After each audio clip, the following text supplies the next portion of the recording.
Hello students, welcome to this video lecture. আজি আমি ইয়াত গছেজ ল'ৰ এটা এপ্লিকেশ্যন পঢ়িম। ইয়াৰ আগৰ দুটা ভিডিঅ' লেকচাৰত আমি গছেজ ল' এপ্লাই কৰি ইলেক্ট্ৰিক ফিল্ড ডিটাৰমিন কৰিছোঁ। আমি ফাৰ্ষ্ট ভিডিঅ'টোত গছেজ ল' এপ্লাই কৰি এডাল ষ্ট্ৰেইট কণ্ডাক্টৰৰ কাৰণে সৃষ্টি হোৱা ইলেক্ট্ৰিক ফিল্ড উলিয়াইছোঁ আৰু তাৰ নেক্সট ভিডিঅ'টোত আমি কি কৰিছোঁ, এখন ইউনিফৰ্মলি চাৰ্জ ইনফাইনাইট প্লেন শ্বীটৰ কাৰণে ইলেক্ট্ৰিক ফিল্ড ডিটাৰমিন কৰিছোঁ। এইটো লেকচাৰত আমি কি কৰিম, গছেজ ল'ৰ আন এটা এপ্লিকেশ্যন আমি পঢ়িম। ইয়াত গছেজ ল' এপ্লাই কৰি আমি এটা চাৰ্জ স্ফেৰিকেল চেলৰ কাৰণে সৃষ্টি হোৱা ইলেক্ট্ৰিক ফিল্ড ডিটাৰমিন কৰিম। Electric field due to a uniformly charged spherical shell. সুষমভাৱে আহিত গোলাকৃতিৰ পাতল শোল এটাৰ বাবে সৃষ্টি হোৱা বিদ্যুৎ ক্ষেত্ৰ উলিয়াম। এতিয়া স্ফেৰিকেল চেলৰ কাৰণে বিদ্যুৎ ক্ষেত্ৰ উলিয়াব যোৱাৰ আগতে আমি জানিব লাগিব হোৱাট ইজ স্ফেৰিকেল চেল। স্ফেৰিকেল চেলটো কি বস্তু? স্ফেৰিকেল চেল হ'ল এটা এনেকুৱা স্ফেয়াৰ যাৰ ভিতৰখন একো নাই, ফোপোলা, তাৰমানে তোমাৰ ভিতৰটো হ'লো। তেনেকুৱা স্ফেয়াৰক স্ফেৰিকেল চেল বুলি কোৱা হয়। যেনে এক্সাম্পল হিচাপে ল'ব পাৰা ফুটবলটোৰ বাহিৰৰ ছাৰফেচখন আছে, তাতকৈ অকণমান ডাঠো হ'ব পাৰে ছাৰফেচখন, কিন্তু ভিতৰটো খালী, তাক স্ফেৰিকেল চেল বুলি কোৱা হয়। এনেকুৱা স্ফেৰিকেল চেল এটা যদি আমি চাৰ্জ কৰোঁ, তেতিয়াহ'লে চাৰ্জখিনি কি হয়, চেলটোৰ ছাৰফেচত মানে ডিষ্ট্ৰিবিউট হৈ থাকে, ছাৰফেচত ডিষ্ট্ৰিবিউট হৈ থাকি যায়। এতিয়া আমি যদি এটা কণ্ডাক্টিং স্ফেয়াৰ, পৰিবাহী গোলক এটা লওঁ, এই গোলকটো কিন্তু কমপ্লিট গোলক, ভিতৰতো আছে, গোটেই চলিড, হ'লো নহয় তেনেকুৱা, কিন্তু গোলকটো কি, পৰিবাহী গোলক, কণ্ডাক্টিং স্ফেয়াৰ এটা যদি লওঁ আৰু তাক যদি চাৰ্জ কৰোঁ, তেনেহ'লে চাৰ্জখিনি ক'ত থাকে, সেই স্ফেয়াৰটোৰ ছাৰফেচত থাকি যায়। ঠিক যেনেকৈ স্ফেৰিকেল চেলটোৰ অকল ছাৰফেচত স্ফেয়াৰ আছে, ঠিক তেনেকৈ কণ্ডাক্টিং স্ফেয়াৰ এটাৰো কি হয়, ছাৰফেচত চাৰ্জখিনি থাকি যায়, তাৰ ভিতৰত চাৰ্জ নাথাকে। গতিকে চাৰ্জ স্ফেৰিকেল চেল এটাই যেনেকুৱা বিহেভ কৰিব, চাৰ্জ কণ্ডাক্টিং স্ফেয়াৰ এটাইও সেই একেধৰণে বিহেভ কৰে। গতিকে আমি কণ্ডাক্টিং স্ফেয়াৰৰ কাৰণে যদি ইলেক্ট্ৰিক ফিল্ড উলিয়াব লাগে, তেনেহ'লে স্ফেৰিকেল চেলৰ লগত আমি একে মেথডত কৰিব পাৰোঁ। এতিয়া আমি স্ফেৰিকেল চেলৰ কথালৈ আহোঁ। স্ফেৰিকেল চেল এটা লৈ তাক আমি চাৰ্জ কৰিছোঁ, কৰি পেলাই তাৰ কাৰণে এতিয়া এখন ইলেক্ট্ৰিক ফিল্ড ক্ৰিয়েট হৈছে আৰু সেই আমি ইলেক্ট্ৰিক ফিল্ডটো উলিয়াব লাগে। এই ক্ষেত্ৰত আমাৰ কি হয়, তিনিটা কণ্ডিশ্যন আমাৰ হ'ব পাৰে। ফাৰ্ষ্ট, আমাৰ ইলেক্ট্ৰিক ফিল্ড আমি আউটছাইড দ্য চেল ল'ব পাৰোঁ, বাহিৰত, চেলটোৰ বাহিৰত ফিল্ড আমি উলিয়াব পাৰোঁ। এণ্ড ছেকেণ্ড কি কৰিব পাৰোঁ, at the surface of the চেলটোৰ ছাৰফেচত, তাৰ পৃষ্ঠত আমি ইলেক্ট্ৰিক ফিল্ড উলিয়াব পাৰোঁ। এণ্ড দেন ইনচাইড দ্য চেলটোৰ ভিতৰত ফিল্ড কেনেকুৱা হ'ব সেইটো উলিয়াব পাৰোঁ। গতিকে আমাৰ কেইটা কণ্ডিশ্যন থাকিল, তিনিটা condition. First, outside the cell, electric field outside the spherical cell, at the surface of the spherical cell, and inside the spherical cell. আমি 1 নম্বৰ কণ্ডিশ্যনটো লওঁ, first field outside the cell. Outside the cell আমি কেনেকৈ field উলিয়াম। আমি প্ৰথমতে কি কৰিছোঁ, আমি এটা স্ফেৰিকেল চেল লৈছোঁ, এই স্ফেৰিকেল চেলটোক তাৰপিছত আমি পজিটিভলি চাৰ্জ কৰিছোঁ। স্ফেৰিকেল চেলটোক ফলত কি হৈছে, এই চাৰ্জবিলাক চেলটোৰ ছাৰফেচত এনেকৈ ডিষ্ট্ৰিবিউট হৈ আছে। এতিয়া চেলটো চাৰ্জ হোৱাৰ লগে লগে তাত এখন ইলেক্ট্ৰিক ফিল্ড ক্ৰিয়েট হৈছে, আৰু ইলেক্ট্ৰিক ফিল্ডখনৰ ডিৰেকশ্যন কেনেকুৱা হ'ব, এই স্ফেয়াৰটোৰ ৰেডিয়াছৰ ডিৰেকশ্যনত হ'ব। গোটেইবিলাক এনেকুৱা ডিৰেকশ্যনত আমি ইলেক্ট্ৰিক ফিল্ড পাম। এতিয়া এই ইলেক্ট্ৰিক ফিল্ডখনত স্ফেয়াৰটোৰ চেণ্টাৰ অ'ৰ পৰা, আমাৰ এইটো স্ফেয়াৰৰ চেণ্টাৰ অ' আৰু স্ফেয়াৰটোৰ ৰেডিয়াছ হৈছে কেপিটেল আৰ দেই, স্ফেয়াৰটোৰ ৰেডিয়াছ কেপিটেল আৰ। এতিয়া এই স্ফেয়াৰটোৰ চেণ্টাৰ অ'ৰ পৰা তাৰ চেলটোৰ আউটছাইডত পি এটা পইণ্ট লৈছোঁ, অ'ৰ পৰা আৰ ডিষ্টেঞ্চ, স্মল আৰ ডিষ্টেঞ্চত মই দেখাই দিছোঁ। ইয়াত আমি পি এই বাহিৰত লৈছোঁ, অ'ৰ পৰা এই চেণ্টাৰ, এইটো স্ফেৰিকেল চেলৰ চেণ্টাৰ অ'ৰ পৰা আৰ ডিষ্টেঞ্চত আমি চেলটোৰ বাহিৰত পি এটা পইণ্ট লৈছোঁ ইলেক্ট্ৰিক ফিল্ডখনত। এতিয়া আমি তাত ইলেক্ট্ৰিক ফিল্ড ডিটাৰমিন কৰিম। আমি ইলেক্ট্ৰিক ফিল্ড ডিটাৰমিন কৰিবলৈ কি কৰিম গছেজ ল এপ্লাই কৰিম গতিকে আমি আগৰ লেকচাৰকেইটাত কোৱাৰ নিচিনাকৈ গছেজ ল এপ্লাই কৰিবৰ কাৰণে আমি কি কৰিব লাগিব কেইটামান ষ্টেপ আমি ফ'ল' কৰিব লাগিব তাৰে ফাৰ্ষ্ট ষ্টেপটো কি যে আমি গছেজ ল এপ্লাই কৰিব লাগিলে আমাক এখন গছিয়ান ছাৰফেচৰ দৰকাৰ হ'ব এখন ক্ল'জ ছাৰফেচ গছিয়ান ছাৰফেচ গতিকে ইয়াতো আমি ফাৰ্ষ্ট গছিয়ান ছাৰফেচ এখন ড্ৰ কৰিব লাগিব আমি এতিয়া কি কৰিম এই পি পইণ্টটোৰ মাজেৰে থ্ৰু দিছ পইণ্ট আমি এখন স্ফেৰিকেল ছাৰফেচ ড্ৰ কৰিছোঁ এই যিখন স্ফেৰিকেল ছাৰফেচ ড্ৰ কৰিছোঁ এইখন আমাৰ গছিয়ান ছাৰফেচ এই স্ফেৰিকেল ছাৰফেচখন বা এই স্ফেয়াৰ এটা আমি কি স্ফেৰিকেল ছাৰফেচ ড্ৰ কৰিছোঁ মানে কি আমি এটা আউটাৰ স্ফেয়াৰ এটা আৰু আঁকিছোঁ এই স্ফেয়াৰটোৰ চেণ্টাৰ অ' আৰু ইয়াৰ ৰেডিয়াছ হৈছে স্মল আৰ এতিয়া আমাৰ মানে যিখন গছিয়ান ছাৰফেচ সেইখন আমি পালোঁ নেক্সট ষ্টেপটো আমাৰ কি সেই গছিয়ান ছাৰফেচখনৰ লগত ৰিলেট হোৱা টোটেল ফ্লাক্স আমি ডিটাৰমিন কৰি ল'ব লাগিব এতিয়া এনেকুৱা এখন ডাঙৰ স্ফেৰিকেল চেলৰ কাৰণে ফ্লাক্স মানে ওলাবৰ কাৰণে আমি কি কৰোঁ আমি প্ৰথমতে এখন সৰু ছাৰফেচ লৈ তাৰ লগত ৰিলেট হোৱা ফ্লাক্সটো কেলকুলেট কৰোঁ আৰু তাৰপিছত এই গোটেই ছাৰফেচখনৰ কাৰণে তাক আমি ছামেশ্যন ল'লে আমি গোটেই ছাৰফেচখনৰ লগত ৰিলেট হোৱা ফ্লাক্স আমি পাওঁ এতিয়া আমি পি পইণ্টত আমি এখন সৰুকৈ এখন ছাৰফেচ ইমাজিন কৰিছোঁ let the area of the surface del S area সেই ছাৰফেচখনৰ গতিকে এৰিয়া ভেক্টৰ ডেল এছৰ ডিৰেকশ্যন কোনপিনে হ'ব আমি জানো যে এখন ছাৰফেচৰ এৰিয়া ভেক্টৰৰ ডিৰেকশ্যন সদায় কি হয় ছাৰফেচখনৰ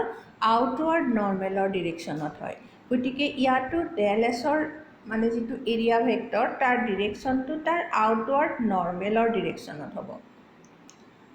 আৰু আমি অলপ আগতে কৈ আহিছোঁ কি যে যিখন ইলেক্ট্ৰিক ফিল্ড ইয়াত ক্ৰিয়েট হৈছে সেই ইলেক্ট্ৰিক ফিল্ডখনৰ ডিৰেকশ্যন কোনপিনে আছিল আমাৰ এই স্ফেয়াৰটোৰ ৰেডিয়াছত আছিল চব পিনে ৰেডিয়েল ডিৰেকশ্যনত আছিল গতিকে ইয়াত ইলেক্ট্ৰিক ফিল্ডখনো এইটো ডিৰেকশ্যনত হ'ব তাৰমানে আমি কি পালোঁ যে এই যিখন ছাৰফেচ আমি লৈছোঁ সৰু ছাৰফেচ সেই ছাৰফেচখনৰ কাৰণে এৰিয়া ভেক্টৰ আৰু ইলেক্ট্ৰিক ফিল্ড ভেক্টৰৰ ডিৰেকশ্যন একেটা হ'ব যদি সিহঁতে ছেম ডিৰেকশ্যনত থাকে তেনেহ'লে সিহঁতৰ মাজৰ যিটো এংগুল সেইটো কি হ'ব 0 হ'ব এতিয়া ধৰি ল'লোঁ এই সৰু ছাৰফেচখন এইখন যিখন সৰু ছাৰফেচ আছে তাৰ লগত ৰিলেট হোৱা ফ্লাক্স হ'ল আমাৰ ডেল ফাই গতিকে ডেল ফাই ইকুৱেল টু কি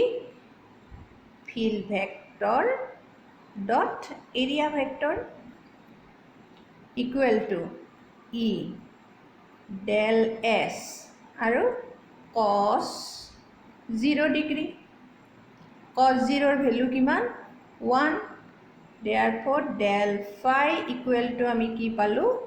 e del s পালো del phi equal to আমি কি পালো e del s পালো that is এই সৰু সাৰফেসখনৰ লগত ৰিলেট হোৱা ফ্লাক্স কিমান e del s এতিয়া গতিকে গোটেই যিখন গছিয়ান সাৰফেস আছে তাৰ লগত ৰিলেট হোৱা টোটেল ফ্লাক্স যদি আমি phi বুলি লওঁ তেনেহলে phi equal to কি হ'ব আমাৰ summation of e del s কিন্তু এই e ৰ ভ্যালুটো এই যিখন সাৰফেস আছে এই সাৰফেসখনৰ প্ৰত্যেকটো পইণ্টতে কি হ'ব e ৰ ভ্যালু একে থাকিব কাৰণ এই সাৰফেসখন এই যেটা আমাৰ স্ফেয়াৰটোত আমাৰ চাৰ্জ আছে তাৰ পৰা সেম দূৰত্বত আছে গোটেইবিলাক সেম দূৰত্বত আছে গতিকে তোমাৰ কি হ'ব তাত প্ৰত্যেকটো পইণ্টতে ইলেক্ট্ৰিক ফিল্ড একে থাকিব গতিকে আমি ইলেক্ট্ৰিক ফিল্ডটোৰ সামেশন লোৱাৰ দৰকাৰ নাই আমি তাক বাহিৰলৈ সামেশনৰ বাহিৰলৈ লৈ আহিব পাৰোঁ this is equal to e to বাহিৰত লিখিলোঁ ভিতৰত কি থাকিল summation s থাকিল summation del s means what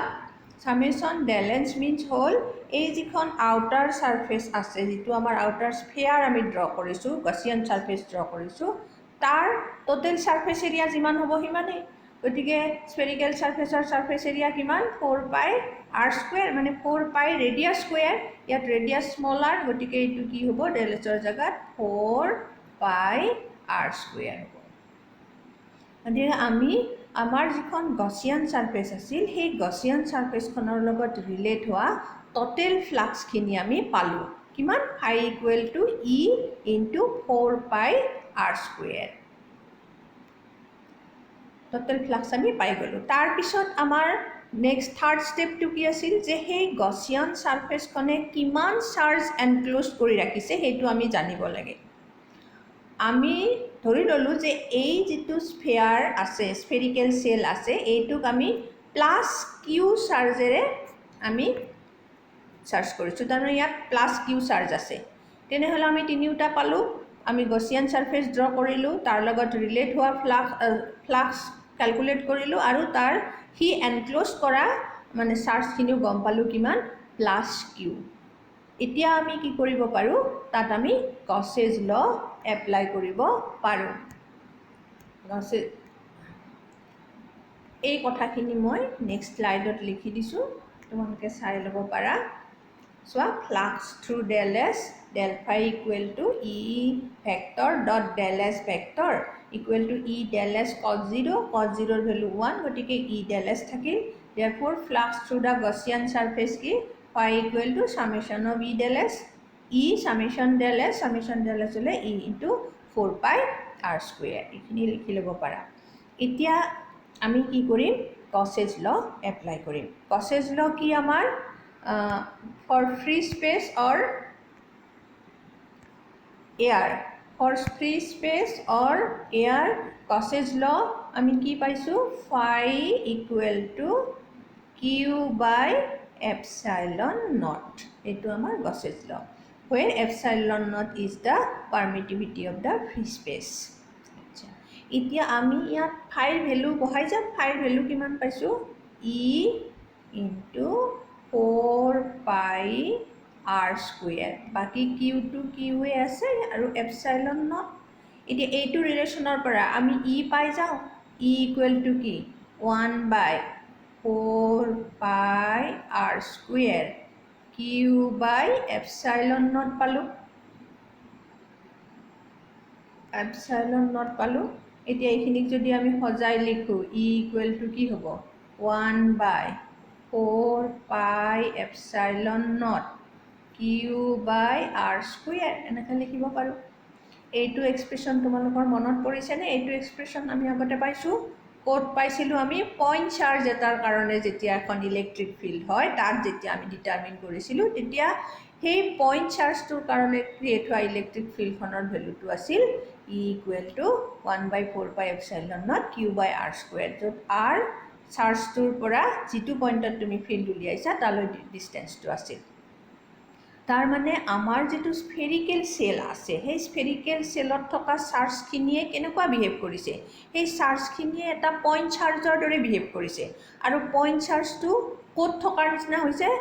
সেলটোৰ সেন্টাৰত গুটে charge খিনি থুপ খাই আছে এনেকুৱা বিহেভ কৰিছে তোমালোকৰ যে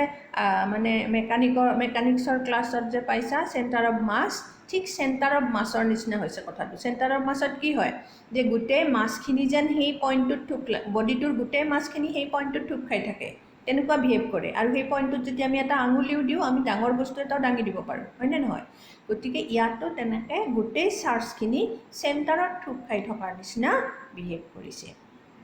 এইটো গ'ল আমাৰ কি উলিয়ালো আমি আউটসাইড দা সেল আমি ইলেক্ট্ৰিক ফিল্ড ডিটাৰমিন কৰিলো এতিয়া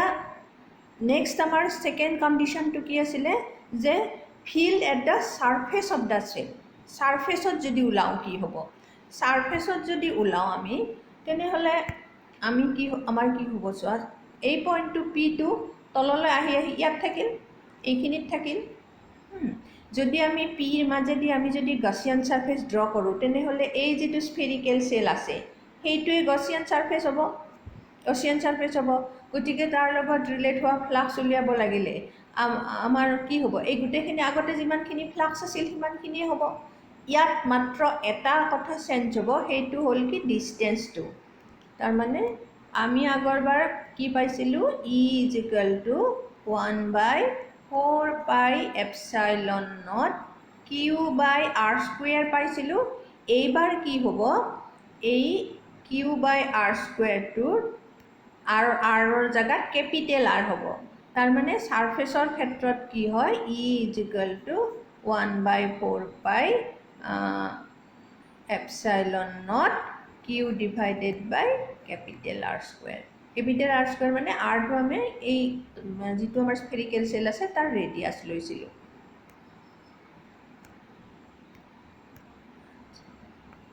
গতিকে এইটো হ'ল আমাৰ field at the surface of the cell। তাত আমি r = capital R পুট কৰিছোঁ। তাৰপিছত আমাৰ আছে inside the spherical cell। inside the spherical cell হ'লে কি হ'ব এনেকুৱা এটা তোমাৰ সেল আছে। সেই সেলটোত তোমাৰ কি হৈছে এই সেলটোত আমাৰ ইয়াত কি আছে চাৰ্জবিলাক ইয়াত আছে।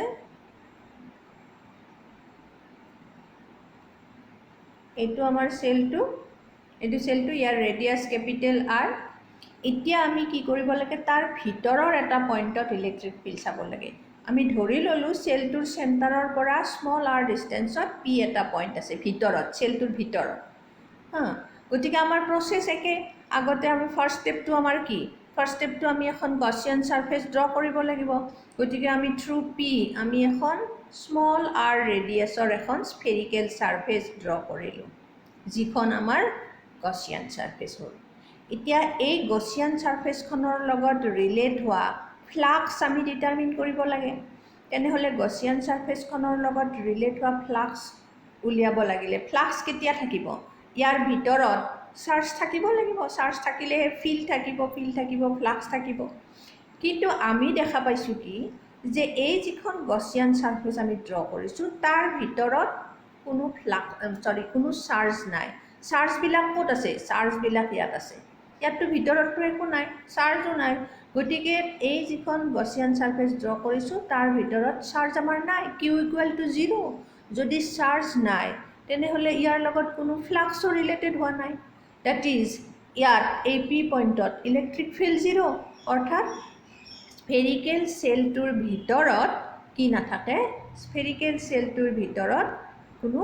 ইলেক্ট্ৰিক ফিল্ড নাথাকে।